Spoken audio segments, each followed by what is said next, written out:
कृष्ण के जन्म से पूर्व ही कृष्ण एक तारणहार के रूप में स्वीकारे गए। कृष्ण के जन्मते ही माता पिता की बेड़ियां खुल गईं। गोकुल में आते ही गोकुल की समृद्धि दिन दुनी रात चौगुनी हो गई और कृष्ण जीवन में जहाँ जहाँ गए वहाँ वहाँ जीवन आनंदमय हुआ, प्रफुल्लित हुआ। कृष्ण के जन्म का सबसे बड़ा रहस्य ही ये है कि कृष्ण का जन्म कंस को तारने के लिए ही हुआ था, क्योंकि कंस 3 जन्मों पूर्व वैकुंठ के द्वारपाल थे और सनकादिक ऋषियों के शाप के कारण भगवान को उन्हें मुक्त करना था।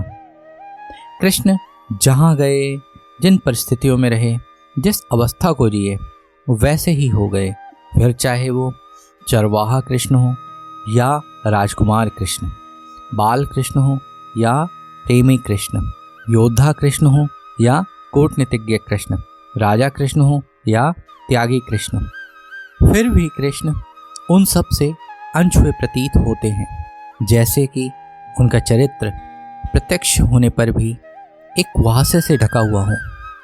कृष्ण ने जीवन में सभी को स्वीकार किया, फिर चाहे किसी ने कृष्ण से युद्ध किया हो, प्रेम किया हो, समर्पण किया हो, सेवा की हो या अधिकार जताया हो, कृष्ण सबके हैं और पूर्णता के साथ। कृष्ण ने किसी को आधा अधूरा नहीं अपनाया, जिसके हुए बस हो गए। जिस गांधारी के शाप के कारण उनकी द्वारिका और परिवार भी खत्म हुआ, उन्होंने हर्ष से उसको भी स्वीकार किया। सर्वशक्तिमान होते हुए भी उन्होंने किसी पर अधिकार नहीं जताया, जबकि उन पर सबका अधिकार था। अगर किसी ने शत्रु के रूप में स्वीकारा तो कृष्ण उसके सबसे बड़े शत्रु बने।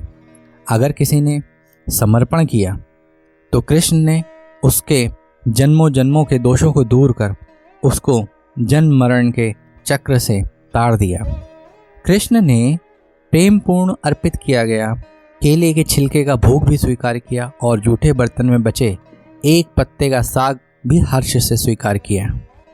यहाँ तक कि कृष्ण की वाणी जो वेद वाणी का सार है और उनके उपदेशों का संकलन, जिन्हें हम भागवत गीता के रूप में जानते हैं, उन भागवत गीता के पाठ का भी भगवान ने सबको अधिकार दिया, सबको आज्ञा दी, फिर चाहे वो स्त्री हो या पुरुष हो, ब्राह्मण हो या शूद्र, किन्नर हो या मलेच्छ, कृष्ण ने सबको स्वीकार किया। जबकि वहीं दूसरी तरफ वेदों का अध्ययन सिर्फ अधिकारी व्यक्ति ही कर सकता है। कृष्ण ने एक तरफ तो शत्रुओं का पूर्ण विध्वंस किया, वहीं बहेलिये का तीर भी हर्ष से स्वीकार किया।